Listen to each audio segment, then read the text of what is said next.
Hello everyone, welcome back to the channel. Today we are going to study a new topic, anti-defection law. So सबसे important पता होना चाहिए कि political defection क्या होता है। लेमैन लैंग्वेज, अगर कोई भी मेंबर किसी भी पॉलिटिकल पार्टी का उस पार्टी को छोड़ के किसी दूसरे पार्टी को ज्वाइन कर लेता है तो उस सिनेरियो को पॉलिटिकल डिफेक्शन कहते हैं। That is it is a situation when A member of A political party leaves his party and join hands with other parties. Now इसका रिपरकशन क्या होता है कि इससे इनस्टेबिलिटी आती है किसी भी पॉलिटिकल सिस्टम में। And most of the time in many cases we have seen कि जो हमारी सरकारें हैं वो गिर जाती हैं, कोलैप्स हो जाती हैं। तो स्टेबिलिटी मेंटेन करने के लिए हमने एंटी डिफेक्शन लॉ लेके आए through 52nd amendment act. Now 52nd amendment act of 1985 ये प्रोवाइड करता है डिस्क्वालिफिकेशन किसका, एमपीज़ का, एमएलएज़ का on the ground of defection. ठीक है, इस अमेंडमेंट एक्ट ने 4 आर्टिकल्स में चेंज किए, 101, 102, 190, 191। अब ये आर्टिकल्स किससे रिलेटेड है? जो एमपीज़ हैं, मेंबर्स ऑफ एमपीज़ हैं, वो किस बेसिस पे उनकी जो सीट्स होंगी वो वैकेंट होंगी एंड वो किस बेसिस पर डिस्क्वालीफाई होंगे। 101, 102 मेंबर्स ऑफ पार्लियामेंट के लिए है, 190, 191 स्टेट लेजिस्लेचर्स के लिए, दैट इज़ एमएलएज़ के लिए है। ठीक है, और इस अमेंडमेंट एक्ट ने एक न्यू शेड्यूल ऐड किया, that is 10th schedule. So prelims का सबसे बेसिक क्वेश्चन है कि 10th schedule was added through which amendment act, that is 52nd amendment act of 1985। Now अब हम पढ़ते हैं कि क्या क्या प्रोविज़न है जिसके अंदर जो हमारे मेंबर्स हैं वो डिस्क्वालीफाई होते हैं। इसमें 3 कैटेगरी के मेंबर्स के लिए अलग अलग क्राइटेरिया है। सबसे पहले, अगर मैं किसी पॉलिटिकल पार्टी की मेंबर हूँ, that is member of A political party, if I voluntarily gives up my membership, that is मैं अपनी स्व इच्छा से वो पार्टी छोड़ देती हूँ, तो उस केस में भी anti defection law will be applicable. Second is if the member votes or abstains, that is refrain from voting contrary to any direction issued by his political party without obtaining prior permission, and such act has not been condoned by party within 15 days। meaning अगर मैंने अपनी party की prior permission नहीं ली है और ऐसी act जिसको party ने 15 दिन के अंदर मान्यता नहीं दी है, और ऐसी सिनेरियो में जब अगर मुझे कोई भी डायरेक्शन मिला है मुझे कोई भी डायरेक्शन मिला है पार्टी का कि मुझे इसी डायरेक्शन में किसी भी scheme, for example XYZ matter पे मुझे वोट करना है, तो मैं या तो वोट ना करूं या मैं contrary to the party direction line मैं वोट करूं, तो उस सिनेरियो में I would be eligible to be disqualified within anti-defection law 10th schedule, right? अब सेकेंड कैटेगरी ऑफ मेंबर्स हैं इंडिपेंडेंट मेंबर। अगर इंडिपेंडेंट मेंबर कोई भी पॉलिटिकल पार्टी ज्वाइन कर लेते हैं तो उन्हें भी डिस्क्वालीफाई कर दिया जाता है अंडर 10th शेड्यूल। ठीक है, अब तीसरे कैटेगरी क्या होते हैं? Nominated member. अब मेरा एक क्वेश्चन है कि लोकसभा में जो हमारे नॉमिनेटेड मेंबर्स होते हैं वो किस किस कैटेगरी में नॉमिनेट किए जाते हैं, कौन सा आर्टिकल है और किस कंट्री की कॉन्स्टिट्यूशन से ये जो हमारा नॉमिनेशन का प्रोविज़न है वो डिराइव किया गया है। Please do ping me in the comment section. Now nominated member कब डिस्क्वालीफाई होंगे? जब वो किसी भी पॉलिटिकल पार्टी को 6 महीने के बाद ज्वाइन कर ले, दैट इज़ वो 6 महीने के अंदर ज्वाइन करेंगे, then it's well and good. If they join after 6 months, then they would be eligible to be disqualified under the 10th schedule.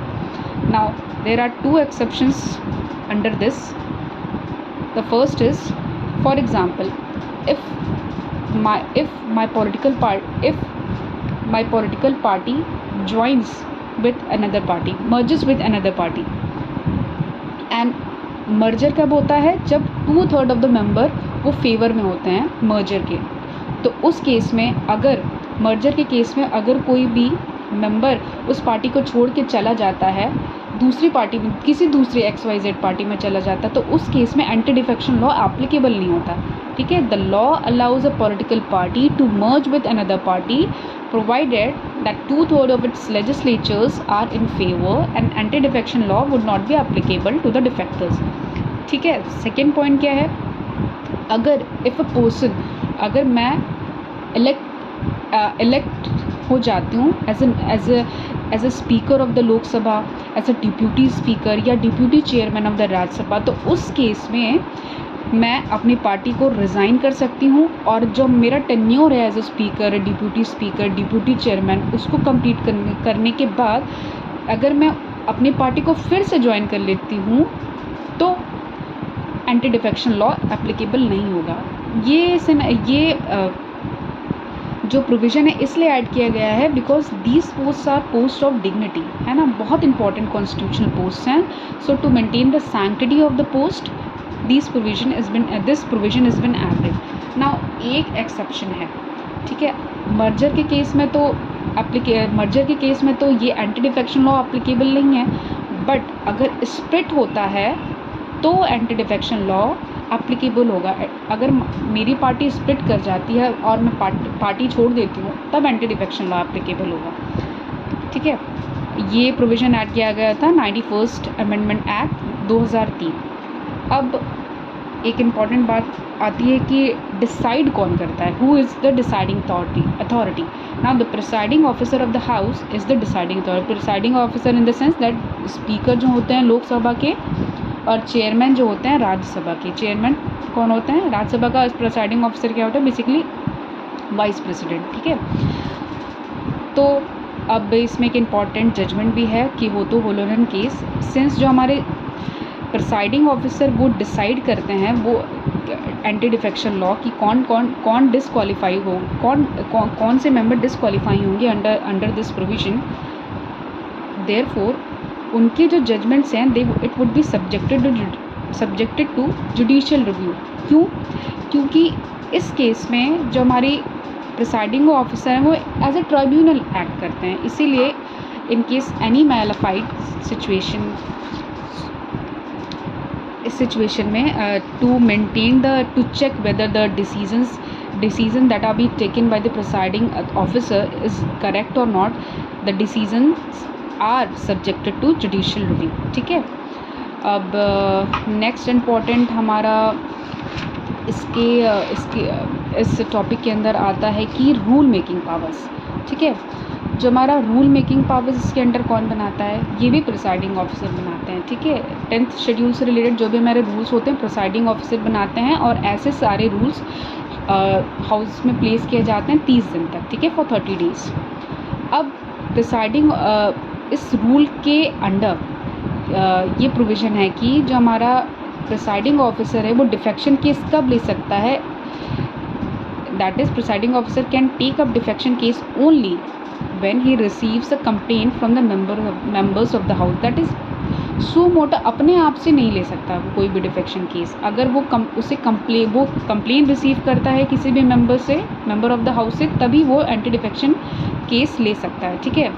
और फाइनल डिसीजन देने से पहले he must give the members that is against whom the complaint has been made a chance to submit his explanation, and he may also refer the matter to committee of privileges for inquiry, ठीक है। ये दो important point आपको पता होने चाहिए, that is उस जिसके अगेंस्ट कंप्लेन की गई है उसको that member should be given the chance to submit his explanation, या वो जो मैटर है वो कमेटी ऑफ प्रिविलेजेस को सेंड कर दे इंक्वायरी के लिए, ठीक है। तो अगर डिफेक्शन का मैटर प्रिसाइडिंग ऑफिसर के पास आता है तो क्या वो इमीडिएट होता है कि मतलब इमीडिएटली मेंबर्स डिस्क्वालीफाई हो जाते हैं? नहीं। So defection has no immediate and automatic effect. Inquiry वगैरह होती है तो इमीडिएट इफेक्ट नहीं होता है ना। एक इम्पॉर्टेंट पॉइंट है, ठीक है, ये जो लॉ एंटी डिफेक्शन लॉ ये कोई भी टाइम लिमिट नहीं प्रोवाइड करता है जिसके under presiding officer have to decide the case, that is कितना टाइम लिमिट है जिसके अंदर ये अगर कोई भी डिफेक्शन केस प्रिसाइडिंग ऑफिसर के पास गया है वो डिसाइड करे। इसका कोई टाइम लिमिट नहीं है। तो in many of the cases this provision is been misused by speakers, ठीक है। तो इसके लिए एक जजमेंट भी सुप्रीम कोर्ट ने दिया था, केशाम मेघाचंद्रन सिंह केस 2020। इसमें सुप्रीम कोर्ट ने रूल किया था कि जो हमारा डिसक्वालिफिकेशन पिटीशन है, ठीक है, ये 3 महीने के अंदर डिसाइड हो जाना चाहिए, ठीक है। ये एक टाइम लिमिट सुप्रीम कोर्ट ने इस जजमेंट में बताया था, ठीक है। और supreme court also noted the issue partisan behavior on the part of the speaker due to their political allegiances and suggested a permanent tribunal to decide cases under 10th schedule, ठीक है। अब उनका बायस्ड बिहेवियर होता है, तो इसके लिए एक ट्राइब्यूनल सेटअप किया जाए जिसके अंडर ये 10th शेड्यूल के केसेस सॉल्व किए जाएँ, ठीक है। So that's it for today's lecture. So I hope you like the video. Do subscribe to my channel, like the video and help me grow. So thank you and have a good day. अब हम next video में एक new topic लेके आएंगे. So thank you, keep watching.